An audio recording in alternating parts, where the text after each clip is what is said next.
നീ എവിടെ പോയി കിടക്കാണ് പകല് മുഴുവൻ? ഒരു നേരത്തും ഓൺലൈനിൽ കാണാനില്ലല്ലോ. ഏട്ടനെ അറിയാവുന്നതല്ലേ, എനിക്കിവിടെ അങ്ങനെ ഫ്രീഡം ഒന്നും കിട്ടാറില്ല സംസാരിക്കാനായിട്ട്. ഇപ്പൊ തന്നെ ഞാൻ ആരും കാണാണ്ട സംസാരിക്കണേ. എനിക്ക് ഫ്രീഡം ഉണ്ടായിട്ടാണ്. ഇപ്പൊ വൈഫ് കുളിക്കാൻ പോയ നേരത്താണ് നിന്നെ ഞാൻ വിളിച്ചോണ്ടിരിക്കണ.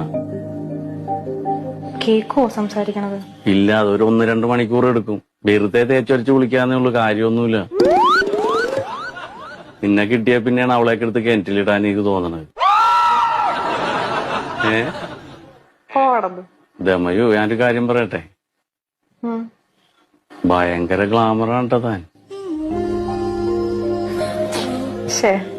ഞാൻ അത്ര ഗ്ലാമറൊന്നുമല്ല. എനിക്കിപ്പോ നീ വന്നേ പിന്നെ നിന്നെ കണ്ടോണ്ടേ ഇരിക്കണം, സംസാരിച്ചോണ്ടേ ഇരിക്കണം. ബാക്കി എല്ലാവരോടും എനിക്ക് ദേഷ്യമാണെന്ന്. ഈ ലോകത്ത് എന്ത് നടക്കണ്ടെന്ന് പോലും എനിക്കറിയാൻ പാടില്ല സത്യത്തില്. ഞാൻ എന്റെ ഭാര്യനോട് മുണ്ടിയിട്ട് എത്ര ദിവസമായി നിന്നെ പരിചയം